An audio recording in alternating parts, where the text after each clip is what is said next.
Hello everybody, Backyard Bullion here. Welcome to this week's In Focus Friday, where we take a good close look at cool things made of silver or gold, or indeed even platinum and titanium.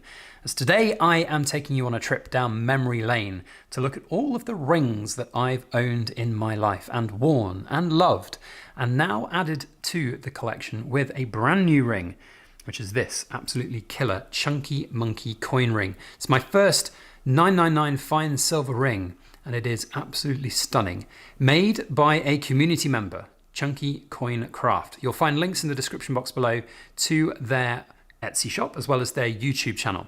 Now, this is not a big commercial sponsorship or shout out video for them. This is just a little project that they saw me review this particular coin and thought, I make coin rings, that would be a pretty cool coin ring. And I agreed with them in the YouTube comment section.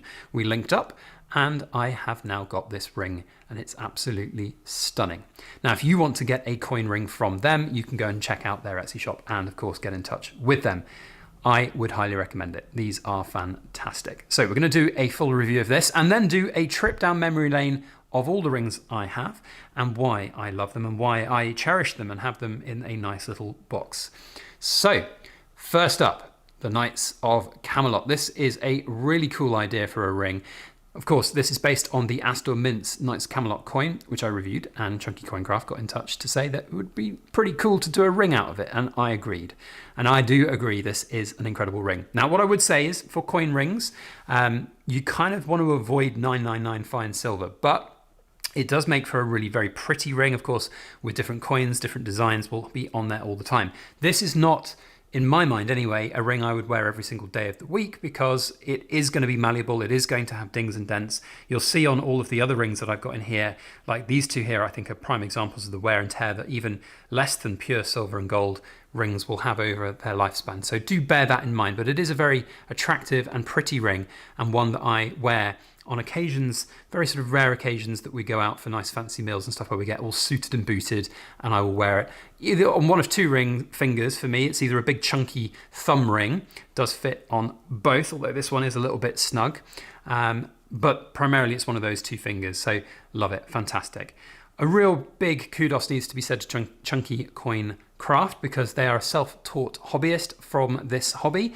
It is, of course, a very well-known hobby to make coin rings, something that a lot of people do around the world. And in fact, there is another coin ring maker that I'm going to shout out in this video as we go through. But they're in America, and it's now amazing to have Chunky Coin, I've forgotten their names, Chunky Coin Craft, there we go, down in the UK for us to get. So big shout out to them, huge thank you and well done. It's an incredible piece and I really like it. Now, just before we move on, because I know I'm going to get comments on it, yes, I have a stain on my hand. No, it's not a melanoma or a cancer or anything silly like that. I was chainsawing a tree. Some of the chainsaw oil leaked through the glove that I was wearing and has somehow stained my hand, and I can't for love nor money get it out. So don't worry, I've not got a melanoma or cancer or anything stupid like that. Right, let's jump back through the Backyard Bullion history of my rings to see where it all began and where it all is now. So this is the very first ring that I ever got. Now, I remember a mate of mine at school, he showed up to school one day with a ring on his finger and I was like, oh, I love it. And of course, at the time, reading Lord of the Rings, I was fascinated by rings, wanted a ring. My parents said no. Of course they did. I mean, they were not going to go and shell out some money, even though it was just a little tiny silver ring. So when we were on holiday in Italy, I think it was Florence from memory, we were walking around and I saw one of those market stalls with rings on it. And it was like 15 euros for a ring. I was like, yeah, I'm going to buy that ring. Be damned with my parents as a 14-year-old. So I did, and I bought it and I loved it and I wore it every single day. It was mine and I loved it. It's great. And I still have it here to this day. It's got a little stamp for 925 in it. And I believe it is, in fact, sterling silver. It antiques up whenever I got it out to polish it or tone it with liver or sulfur. So I'm pretty sure it's definitely silver, but you know what? I don't even care. So that was my first ring, wore that until the end of school. Then when I left school, I was in Italy again, and another little market stall item caught my fancy, and it was this Celtic banded ring. Again, love it, fantastic, wore it for about 10 years in fact. It's got 925 Mexico on it, and in fact you'll see this in some of my very earliest videos here here on YouTube. Now, the reason I don't wear rings on my fingers anymore when I'm doing YouTube videos is, first of all, if I'm handling coins, I don't want the rings to ding and dent against the coins. Now, look, I wear my wedding ring. That's something a little bit different. Also, there's been 1 or 2 videos I've forgotten to put it on or taken it off to do work, and then people mention that I'm not wearing it. Oh my God, you've got divorced from Mrs. Backyard Bullion. Honestly, cancers, especially on my thumb when I had that big black mark on there, lack of wedding rings, it's hilarious. Whenever I've got an issue with my hands, people shout at me in the comments or in emails. It's hilarious. Anyway, so got this Celtic ring from there, loved it. That was one of my favorite rings for a good decade. And do you know what? You get, even though it's just a 95 silver ring, it's worth like, I don't know, maybe a tenner in silver content, not even. You know, you get so sentimentally attached to these things, and the few times that I've misplaced it, it is like the end of the bloody world, let me tell you. So yeah, anyway, right, next ring that goes in my chronology, chronology, that's the wrong way to pronounce it, I'm going American, chronology, is the signet ring here, which I have also featured on my channel as well. Now, this was my grandfather's signet ring. Now, he sadly passed away just after I had gone on my gap year and came home. Yeah, so I went on a gap year, I'm that kind of person. But came home, and unfortunately he died, and I had inherited his signet ring. So it's a ring that I actually wore for a good couple of years at university. But unfortunately, well, I say unfortunately, but fortunately, I was wearing it. We were out in a bar, and it slipped off my fingers. I must have been hot and sweaty. It slipped off my fingers, and I was, oh my God, I've lost this ring. I can't believe I've lost my grandfather's signet ring. Hands and knees, 1 o'clock in the morning in this bar. I bloody found it, you know. I bloody found it, and it was still in one piece. It hadn't been stood on, trod on. Oh, crikey! I was beside myself with worry. So fortunately found it. Now, other interesting thing about this ring is that I had to have it repaired at one point, because very early after I inherited it from my grandfather, I wonder if we can still see the part. You can actually just about see the part that it's been repaired. So it was incredibly thin from wear, and you can just see here there's a slight discoloration, and that is because new gold was added to the ring to repair it, because it broke. It just snapped one day, which was really sad for me, but I got it repaired. By the way, an inordinate expense. It cost me nearly, I think, £200. And bear in mind, this is just a 9-carat gold ring that's probably worth, even at today's gold prices, maybe only about 100 quid. But I got it repaired because it was the most important thing in my sort of collection, or not even collection, my sentimentality at the time. So that was the next ring. Then we move into a ring which isn't precious metal. This is a titanium ring. And I bought this with some friends of mine at university, just as a kind of like, we were, you know, pretty tight friends, and I thought we'll get some nice rings to commemorate our things. We've got our initials all inside the ring itself.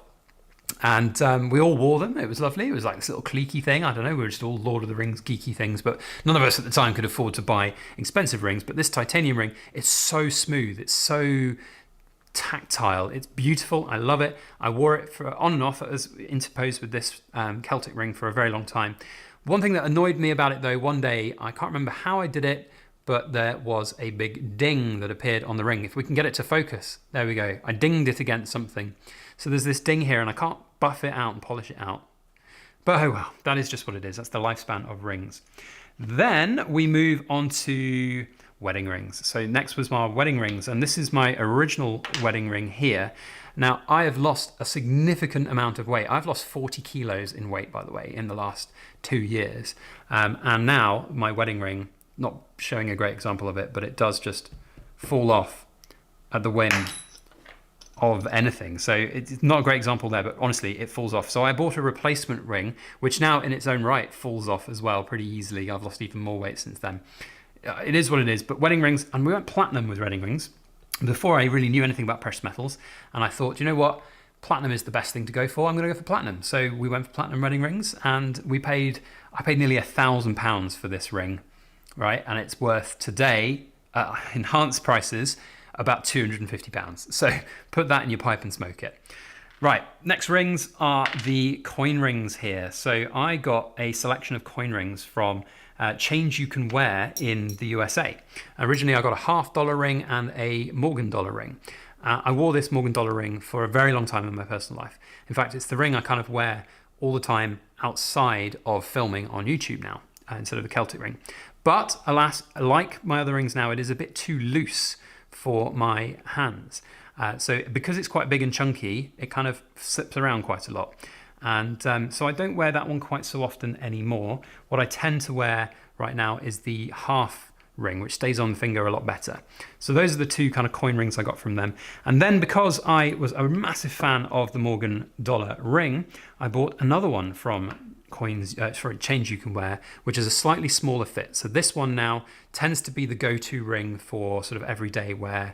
But also I'm a bit conservative with it because you can see the wear difference. I've had this ring maybe 5 years and you can see the wear difference. Both of them look the same when I got them. It's just going to happen, natural wear and tear on a ring. So I kind of keep this one for kind of special occasion wear rather than everyday wear when I'm not. And then we come to the most expensive ring that I own, which is this Krugerrand gold ring. Now this is a 1985 dated one. It's to celebrate my 40th birthday, so I'm kind of giving away my year of birth there, 1985. And it was sort of a bucket list item for me. And again, from Change You Can Wear in America. Big shout out to a good friend and customer of mine in America who took delivery of it and then posted it to me here in the UK, because Change You Can Wear doesn't ship gold rings to the UK. It ships the silver rings to the UK, but not the gold ones. So big thank you to them. Now what I would say is it's a bit of a regretty spaghetti purchase, if I'm being honest. Not because it was too expensive. Actually, the premium on top of it was very cheap considering it's a coin ring. And in fact, since I bought it and today, I've actually made money on it because the gold content is up over what I paid for the entire ring. But because it's 22 karat gold and because it's quite a big ring, it's so bloody heavy that it slips off my finger almost immediately, especially if my hand is anywhere near wet. If I wash my hands and then I've got that ring on me, it will fly off, and it's come off once or twice, and I'm very hesitant to that. But again, for special occasions, it fits quite nicely on my thumbs, especially this one. So when I'm on a real sort of chunky monkey day, if I really want to wear all the rings that I possibly can, this will be like the special occasion backyard bullion ring wearing. It's a really weird thing, wearing rings. Not everybody will get it and like it and enjoy it, but for me, I do. And I think it sort of speaks to a little bit of me. But can you imagine if I did my YouTube videos wearing all three of these rings all the time? It would detract from the coins. And also, here's another thing. When I was a young adult in my career, in my early career, I wore these rings. Not all of them. I didn't have them all yet, but I wore rings. And I am an awful, awful fidget. Real awful fidget. I would take the rings off and I'd play around with them all the time. And I had a lot of feedback from my career, from managers, that I was a bit too fidgety in meetings and things like that. So I just deliberately took them off and take them away. So yeah, there we go. Cool kids, let me know which of these rings is your favorite and give Chunky Coincraft a big shout out down in the comment section. Otherwise, that's it from me. Thank you all for watching. We'll see you on the next video as always. Make sure you like, share, comment, and subscribe for more.